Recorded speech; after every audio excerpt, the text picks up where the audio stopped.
Good morning, everybody. Welcome to today's devotion for October 4th. Today's devotion is titled A Christ-like Response. The Bible reading is from 1 Peter chapter 2, verses 21 to 25. For God called you to do good, even if it means suffering, just as Christ suffered for you. He is your example, and you must follow in his steps.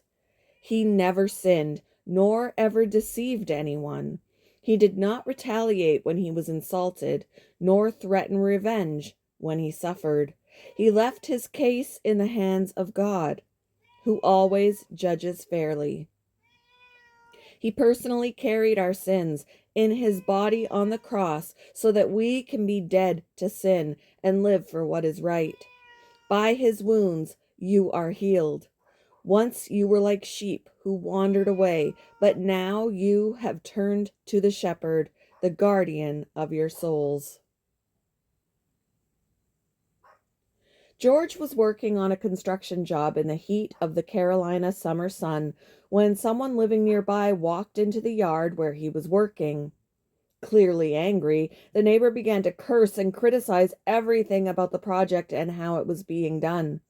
George received the verbal blows without response until the angry neighbor stopped yelling. Then he gently responded, "You've had a really hard day, haven't you?" Suddenly, the angry neighbor's face softened, his head dipped, and he said, "I'm sorry for the way I spoke to you." George's kindness had diffused the neighbor's wrath. There are times when we want to strike back, to give abuse for abuse and insult for insult. What George modeled instead was a kindness seen most perfectly in the way Jesus bore the consequences of our sins. When they hurled their insults at him, he did not retaliate. When he suffered, he made no threats. Instead, he entrusted himself to him who judges justly. All of us will face moments when we're misunderstood, misrepresented, or attacked.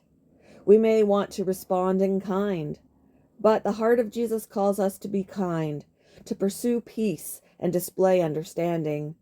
As he enables us today, perhaps God could use us to bless someone enduring a hard day. What makes it so easy to strike back at others for their unkind words? How can you be more intentional about showing kindness to those who are unkind to you?